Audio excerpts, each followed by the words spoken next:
जय भीम। जय भारत, जय संविधान, जय मंडल, जय जोहार, जय जवान, जय किसान। भारतीय लोकतंत्र जिंदाबाद, भारतीय संविधान जिंदाबाद।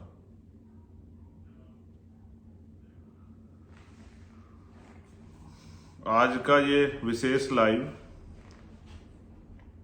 जिसका उद्देश्य है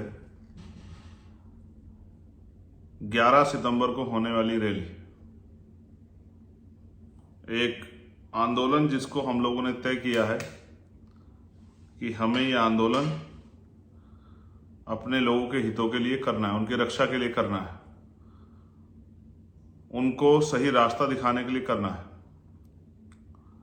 और पिछले महीने हम लोगों ने इसकी घोषणा की थी। अपनी बात को शुरू करते हुए बहुजन समाज में जन्मे और सभी धर्मों में जन्मे सभी संतों, गुरुओं और महान पुरुषों को मैं नमन करता हूं। महामानव तथागत बुद्ध से लेकर संत श्रोमणी सतगुरु रविदास जी महाराज, भगवान वाल्मीकि महाराज, गुरु नानक देव, संत कबीर, गुरु नामदेव, संत गाडगे जी महाराज, नारायण गुरु, राष्ट्रपिता ज्योतिबा फूले, छत्रपति साहू जी महाराज, डॉक्टर बाबा साहब अम्बेडकर, सर छोटू राम, महामना राम सुवर्मा, चौधरी चरण सिंह, जननायक कपूरी ठाकुर, बाबू जगदेव प्रसाद कुशवाहा, बाबू शिवदयाल चौरसिया, मान्यवर दीना भाना वाल्मीकि, मान्यवर संत राम बी ए प्रजापति और मान्यवर काशीराम साहब को नमन करते हुए मैं आज के अपने लाइव की शुरुआत करता हूं। और आप जानते हैं कि मैं अभी 4 दिन का एक दौरा करके विदेश से लौटा हूं। और ये भी दौरा जो है घूमने फिरने के लिए नहीं था, वहां रहने वाले समाज से अपनी बात रखने के लिए और उनसे भविष्य में भीम आर्मी आजाद समाज पार्टी और अपने महान पुरुषों के जो सपने हैं उनको पूरा करने के लिए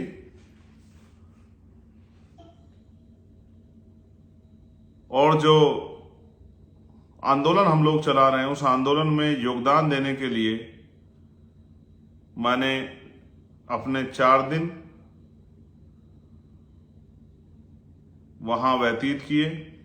हजारों लोगों से मिला, अपनी बात को समझाया और वो लोग मुझे सुनते भी हैं। मैं बड़ा खुश हूं कि जब मैं वहां गया तो 99% लोग ऐसे हैं जो मेरी पार्लियामेंट के स्पीचों को सुनते हैं, जो मेरे लाइव को सुनते हैं और जो मुझसे बहुत प्यार करते हैं। वो आज भी मेरे लाइव को सुन रहे होंगे, बाद में सुनेंगे, चाहे वो ऑस्ट्रिया के हों, चाहे वो वियना के हों, चाहे वो इटली के हों, चाहे हमारे गुरु घर जितने भी थे जहां जहां वो मुझे मिले, चाहे बरगामो में मिले हों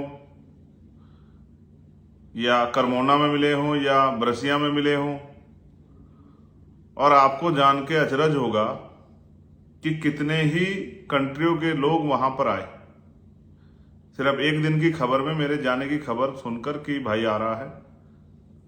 हॉलैंड के से, पोलैंड से, स्कॉटलैंड से, नीदरलैंड से, इंग्लैंड से, स्विट्जरलैंड से,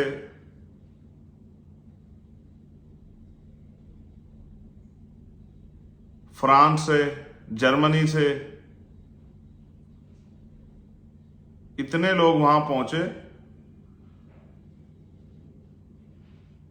उन भाइयों से, माओ से, बहनों से बात करके मन में सुकून हुआ कि वहां रहने वाले लोग भी महापुरुषों के मिशन के बारे में उतना ही तकलीफ, दर्द रखते हैं जितना यहां वाले रखते हैं।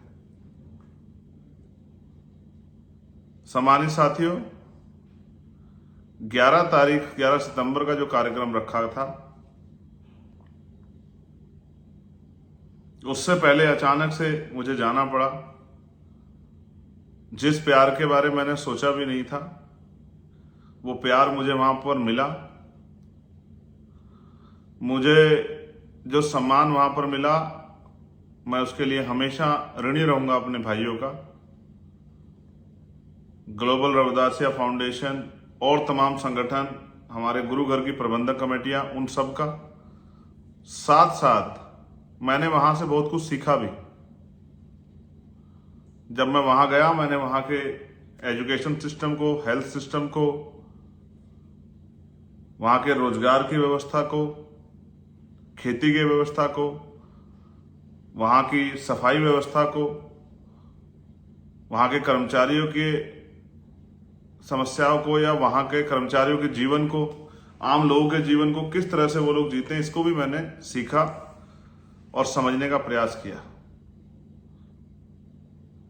जिस राज की बात हम करते हैं, बेगमपुरा राज, मैंने महसूस किया कि वहां का जो राज व्यवस्था है वो बेगमपुरा जैसी है। वहां लोग खुश हैं। लेकिन मैं मानता हूं कि हमें भारत में भी ऐसे ही अवसर और ऐसी ही व्यवस्था तैयार करनी है। वहां लोग, हमारे लोग खुश हैं, ये अच्छी बात है, लेकिन भारत में भी गरीबों, किसानों, कमजोरों, मजदूरों, महिलाओं, नौजवानों की जिंदगी में सुख, सुविधा और सम्मान आए, इज्जत की रोटी, साफ स्वच्छ कपड़ों के साथ जीवन यापन, सुकून की छत के नीचे पीने के लिए साफ पानी की व्यवस्था, झूठ द्वेष से दूर, अपने अधिकारों जिम्मेदारियों के प्रति जागरूक, अच्छी पढ़ाई व्यवस्था, अच्छी रोजगार व्यवस्था, अच्छी स्वास्थ्य व्यवस्था के साथ एक आदर्श भारतीय का जीवन जीने के लिए तैयार होने योग्य बनाने के लिए भी हमें इधर भी काम करना है। मैं डॉक्टर बाबा साहब अम्बेडकर की उस बात को याद करता हूं कि हम प्रथम और अंत्य भारतीय हैं। मैंने वहां भी कहा, ऑस्ट्रिया, वियना, यूरोपियन कंट्री में जाके, कि मुझे गर्व है कि हम भारतीय हैं और मैं अपने देश से, अपने देश के झंडे से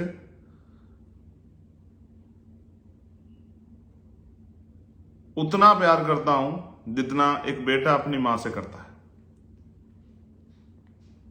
मुझे मेरी मातृभूमि पर, मुझे मेरे देश पर, मुझे मेरे भारत पर गर्व। यहां कुछ समस्याएं हैं जिनकी वजह से, चाहे वो जाति व्यवस्था हो, चाहे आर्थिक गैर बराबरी हो, चाहे वो सामाजिक तौर पे गैर बराबरी हो, चाहे रोजगार की समस्या हो, एजुकेशन और हेल्थ की समस्या हो, हम उन सब से दो चार हो सकते हैं। उन्होंने हमारे जीवन में परेशानियां पैदा की हैं। सबसे बड़ी समस्या आर्थिक गैर बराबरी से हुई है। उसके साथ साथ जिसने हमारा जीवन बिल्कुल बर्बाद कर दिया है, वो है सामाजिक गैर बराबरी, जाति और धर्म के आधार पर। आज धर्म के आधार पर हिंसा हो रही है, मॉब लिंचिंग हो रही है, लोगों को मारा जा रहा है, लोगों के धार्मिक स्थलों को तोड़ा जा रहा है। ये जो पॉलिसी है, इससे भावनाओं को भड़काकर वोट तो मांगे जा सकते हैं, लेकिन देश को तरक्की के रास्ते पर नहीं ले जाया जा सकता। सम्मानित साथियों, 11 तारीख को जो रैली होनी थी, उसको अटकाने के लिए, उससे भय खाके सरकार और सरकार के सहयोगियों ने एड़ी चोटी के जोड़ लगाए कि हम परमिशन ना हो, और तमाम तरह की परेशानियां साथ में खड़ी की। लेकिन एक परेशानी सबसे बड़ी ये आई कि बारिश जो है लगातार जारी है। जो लोग यहां आ रहे हैं और हमारे कंधों पे जिम्मेदारी है। आपने देखा होगा नेता तो टेंट के नीचे रहता है, वाटर प्रूफ जो टेंट होता रहता है, लेकिन आम जो कार्यकर्ता पदाधिकारी होते हैं उनको बारिश में भीगना पड़ता है, परेशानी का सामना उठाना पड़ता है। तो मेरी और हमारे साथियों की जिम्मेदारी है कि किसी को उस तरह की परेशानी ना हो।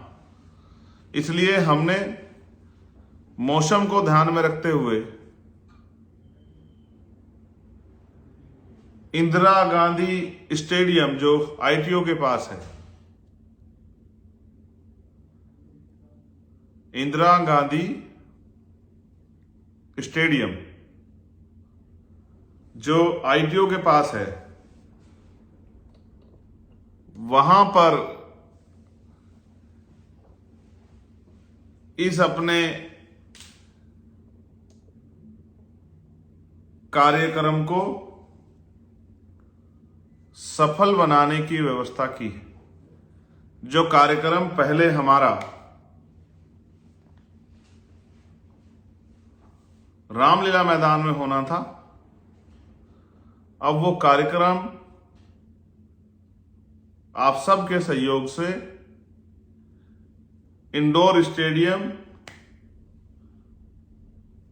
इंदिरा गांधी स्टेडियम जो है, जो आईटीओ के पास है, उसमें होगा बहुत जल्द, कल सुबह तक।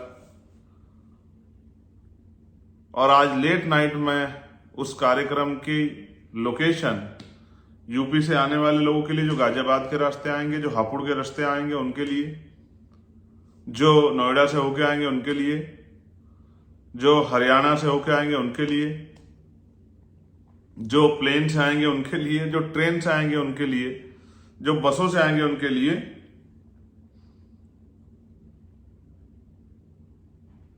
किस तरह के कौन से रास्ते से आप आसानी से आ सकते हो, उसका रोड मैप मैं कुछ ही देर में अभी जारी करवा दूंगा। और कल सुबह 11 बजे ट्विटर पर एक हैशटैग भी हम लोग चलाएंगे,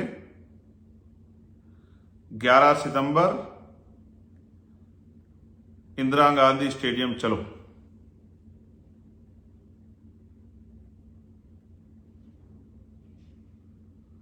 11 सितंबर को मैं पुनः आपसे अपील करता हूं कि आप ज्यादा से ज्यादा संख्या में इस कार्यक्रम, रैली, संघर्ष आंदोलन का हिस्सा बनने के लिए इंदिरा गांधी स्टेडियम पहुंचे।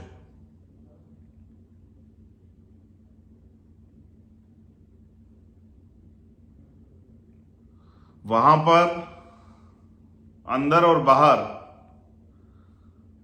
सभी के लिए हमने व्यवस्था की है कि आसानी से हमारी बात हमारे आने वाले बहादुर योद्धाओं तक पहुंचाए।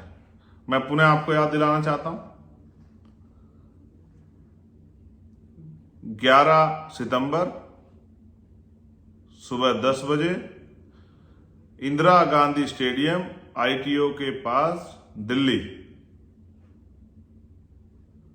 मैं आप सबका इंतजार करूंगा।